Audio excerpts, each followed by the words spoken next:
Alright, I did a lot of work on making stripes for my avatar work, so I figured I would show off how I did it. So I'll start with the end result. You can see that I got these inline stripes here, or inlaid stripes on my avatar. And you can see there are various resolutions depending on the part of the UV. And originally, they weren't the same size because I was doing everything in 2D, and so depending on the UV size, the stripes would be thinner or wider. So a higher resolution area, they'd be thinner because it would be like 5 pixels in 2D and then 5 pixels in 2D, except since this is a lower resolution, they would show up a lot wider. So all the work I did not only made all of the stripes consistent size, both in general and across UV seams, but it also made the inlays more consistent and sharper in most cases. So I go back over here. And so to show off a little bit more about how these work, let me set my body to black as if I'm in a real dark room, and most of this is to serve like raves and stuff. And let me turn off the matte cap and turn on the emission. So this is the baseband when it's on, and it'll go up to 5 to show. And the idea, if I even crank it up to 10, it'll glow and it'll look like the light is bleeding out and hitting itself, and then also shining up on the fluff and kind of self-reflecting in a lot of places. The hair is independent of that. The hair does its own blinking. It would have been too much work to do it both on the hair and the body. The hair has its own crazy style, so I think that even it works fine as is. It's not too noticeable that the hair looks a little bit different, but the only complaint I have is that the light between the legs is a little bright. It tends to look like there's glowing from there, but that's because the light bounces between it and kind of amplifies it. So let me set this back to 5. Actually, I'll leave it at 10 to show off some of this stuff. So how I started this was I went into Blender and I took my UV map. This is the original UV map. And you could see that things like the face are really large compared to like the arms and torso, which makes it higher resolution, and why control changes, why certain parts of it are higher detail than other parts. Actually, a good point is right here. So you can see like this part is lower detail than that part because there's just different UVs at different resolutions, which is what I was talking about with having doing it in 2D, where some parts would be thicker and thinner rather than higher and lower resolution. So the first thing I did was I unwrapped everything and made sure, I followed a guide to make sure that all the UVs were the same texel size. So like 1 pixel on the avatar is 1 pixel in here, so that they're all the same size, and that output this output body. And I actually export everything at 16K because what I wanted to do was be able to do all my work in a close to non-destructive way, so that if I had exported it in 4K and then done the work and then imported it back in 4K, the face would be kind of low detail and this would be high detail, and I want everything to be high detail. Well, I mean relative to each other, not necessarily relative to itself, because it'll still have the original details. So this texture looks messed up right now because I have the wrong texture selected here. Let me go over here and select the right detail output body. It's sort of slow because it's so high resolution. So there, that is the end result output. So you can see how it's laid out differently. And I also over rendered the edges by, I think by 512 pixels in this case, so that the seams between the UVs overlapped a lot, so that when I did an effect on it, they extended into each other. So if I didn't do that, chances were, and this is what happened to my original stripes that I worked on a few months ago, earlier this year, is that across the seams, if you don't extend it far enough, if I say, hey, I want an inlay here, rather than having one consistent long inlay, it actually split off here at the UV seam. So you'd have like an inlay here, but then it would cross over here, because in 2D on that UV map, this is basically the end of the stripe and this is the start of another one. So there'd be like a barrier here and a barrier here. So I did a really long overlay on these so that when I did effects, there's plenty of room to work with. So that whatever thing I did on one UV and extended to the other UV would blend together. It's a little bit more complicated than that, but that's kind of how that works.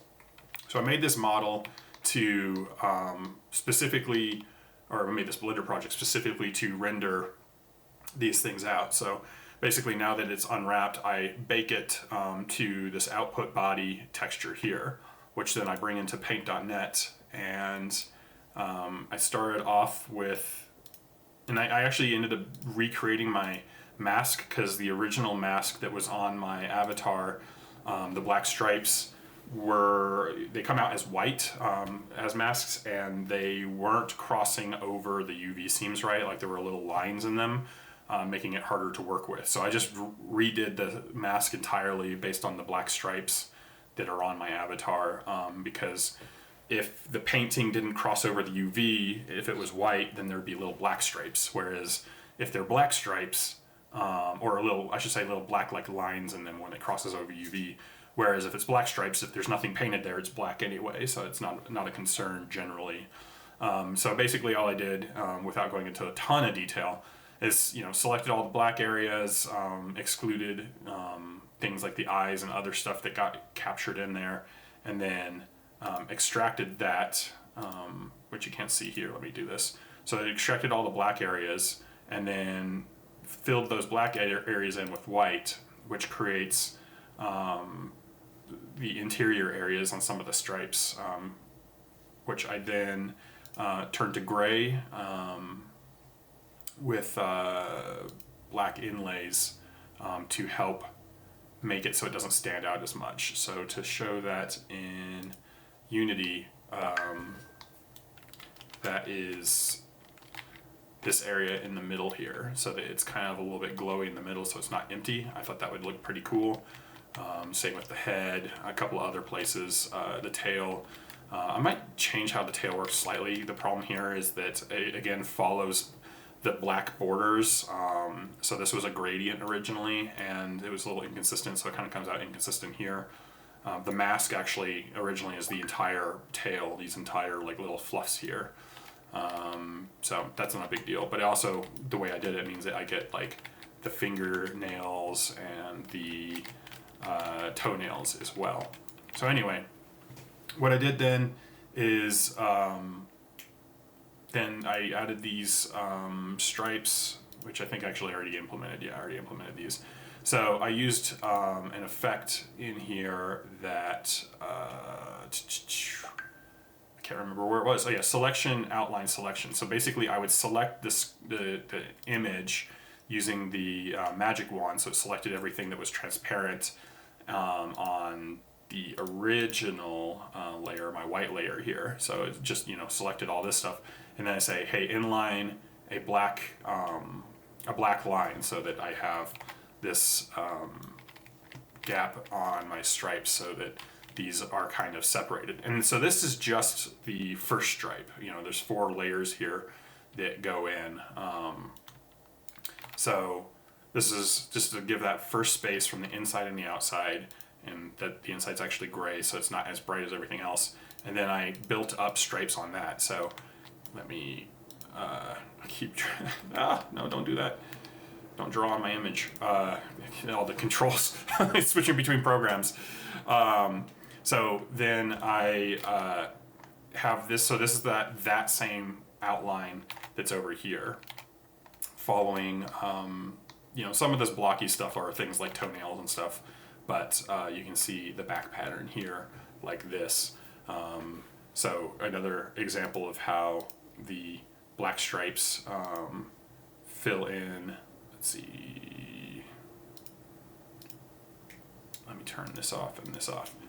So you can see how it kind of crunches down this interior so it's not as big. But let me turn that on, turn that on, turn that off, turn this on. And so these are layered in such a way that they overlap, so that if I want to do stripe 1, which is what's now, this is white and all the others are black, so that they like cut out bits of each other. So I could do, and so for each stripe I'd invert the color of them, and so now this is stripe 2, and it goes all the way down to 4, so each one's like concentric inside of each other. So anyway, then I export that. I export each one of these stripes, and then so this is, well, I export that into basically this, and then I perform a blur. Let's see if I actually have stripe 1 PNG. There we go. Yeah, so here it is exported from this, but what I do is then again I use the magic tool and select it, and then I actually do a like interior blur to bring in these lines a little bit more so they're thinner, so they have a little bit of space between them, so they don't overlap in glowing and don't get like hot spots. And then I invert the blur so that, and then I blur it very, very softly outwards so that, oh man, the AMD drivers keep hanging, so that it kind of has this soft glow to it, which is like this area in between the stripes right here. So that it kind of glows a little bit. So then I stick that back in Blender. I say, hey, I want to render stripe 1. Let's see, I think I have it down here. Yeah, like I want to render stripe 1 out to stripe 2. So for that case, I say I want to have this go here and output here, and do this. Well, this part's not necessary, but I bake this basically, and then I reverse the UV maps so that it goes back to the original UV map, and I say bake it out to here, and then I just save these individually as each stripe. This is like kind of overly complicated, but this is to help me keep track of what I'm working on. I could certainly do it with fewer nodes than this. Anyway, so that bakes it back to this right here, back to its original UV, and in this case I'm over rendering it by like 64 pixels. I don't need it over rendered as much. And again, this is 1630. This is a 16K texture, just to have like really high detail source to work with before I blend it down in Unity, so that it's just kind of crisper and has fewer artifacts. So I do that for all 4 stripes. This baking process doesn't take super long because it's just a diffuse color from one UV to another. Then the next step I'm doing is I want to do some radiosity so that the emission doesn't just look like it's coming out like this, for example, that it actually kind of comes through the stripes a little. So what I then do is, here's an example of the output. I just, rather than re-rendering everything, I just take the output and put it back through again, so that I have, you know, extra images to work with without having to go through the entire process again. I just have additional steps. So that's connected to the principled BSDF, which I can output here, and that should update here in a second. Oh wait, that's right. We're using diffuse color because there's no ambient light here. So now I'm doing, waiting for Blender to react anytime now. There we go. So now with the principled BSDF and having those stripes set as the emission, now it'll do self glow. I can turn this up to kind of show how it glows on itself, but I wanted to make it pretty subtle. I didn't want to make it super crazy. So you can see that on the neck here. But I also did subsurface scattering, which helps light go through things, which you can see places like here. So if I turn this down, you know, it helps it go through. But again, I made it very subtle, and that's to kind of help give the illusion that light is passing through the fuzz a little bit, which also affects other things like the fingernails and the tail, especially, where it looks like it's glowing on itself, which I think is a very cool effect. And it's pretty subtle right here, but you know, the glows also reflect onto other surfaces. So like the back of this, the face also get a little bit of glow. The head gets a little bit of glow here. Let me turn this back up to show everywhere that it kind of gets self-glow. Anyway, all of that is to say that then I bake this, and this part takes a long time because it's doing a lot of ray tracing and light bounces, and then the subsurface scattering takes a lot of processing power too.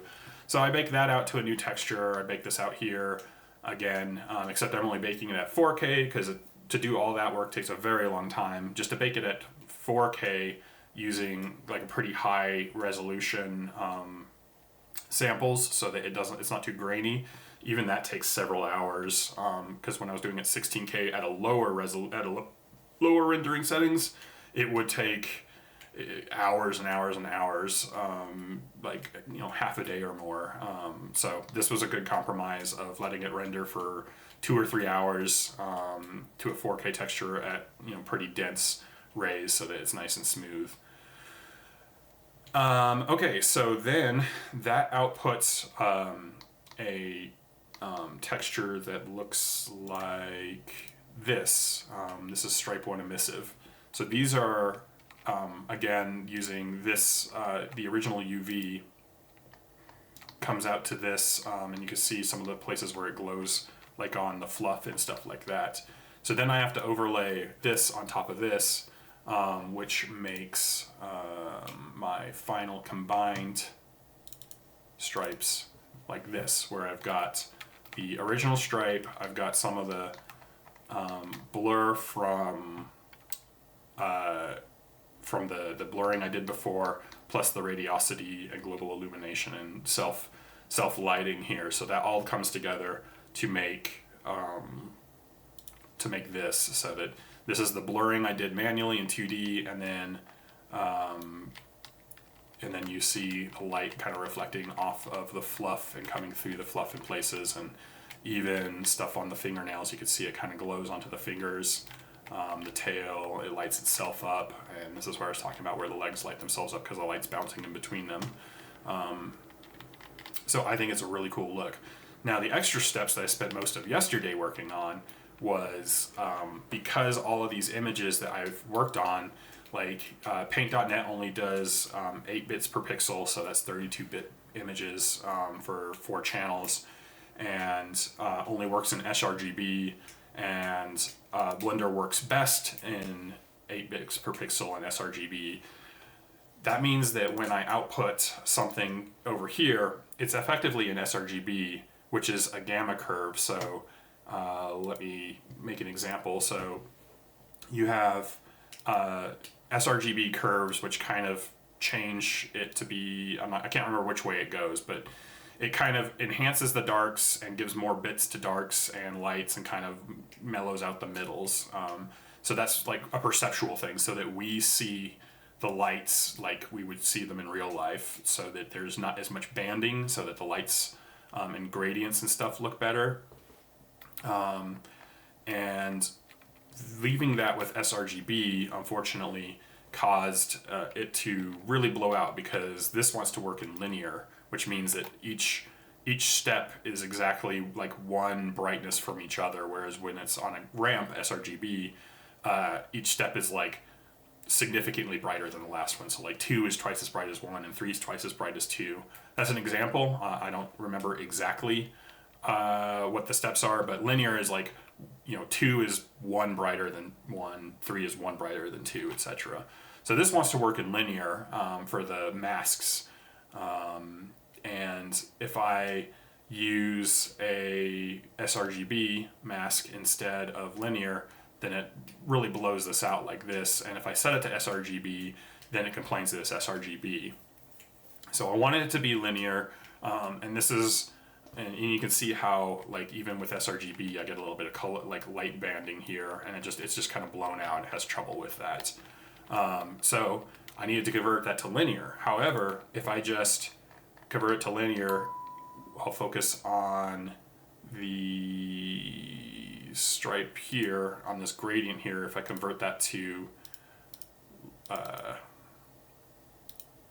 you can see how it becomes all banded, and that's because when we're in sRGB space, you look at the color here, it like slowly grades down a little bit at a time, and that's our perception of how light works in real life, but when it's linear, each one is one step lower, but because it's linear, the darks go all the way to 0, 1, 2, 3, rather than like 33, 34, 35. So it's a lot chunkier. So what I do is I open that in GIMP, and after I brought all these things together, I changed the encoding to 16-bit float on linear. So now it is linear, and it's using a 16-bit float, so I still get the smooth gradients that I want, and I get the linear color space. Now I export that as I think an EXR file, which keeps the 16-bit precision because Unity is really picky. Now, if I combine all of these into an RGBA mask, that kind of works. Like I can't do, you have to be careful about an sRGBA mask because Unity treats the RGB as sRGB and the A as linear. So if you have the same kind of mask in all 4 channels, the alpha channel will look differently than the RGB. And that's getting kind of technical, but suffice to say, I want all of the channels to be linear and I want them all to behave the same. Now, if I created all of the masks into a packed image where, you know, red is one mask, green is another mask, blue is another mask, and alpha is another mask for each concentric stripe, then the texture compression for that creates a lot of noise. How the texture compression works in this is different than like in JPEG or PNG, where it just takes, you know, 4x4 blocks and then does some stuff and you get bleed across the channels. So it's actually really bad for masks. It's good for size, but it's bad for masks. It's not as bad if you have good separation of things, but when I have a lot of overlapping stuff, it makes it look really bad. I won't go through the work to show that, but suffice to say, like you get like, if I have multiple bands here, like these will show up.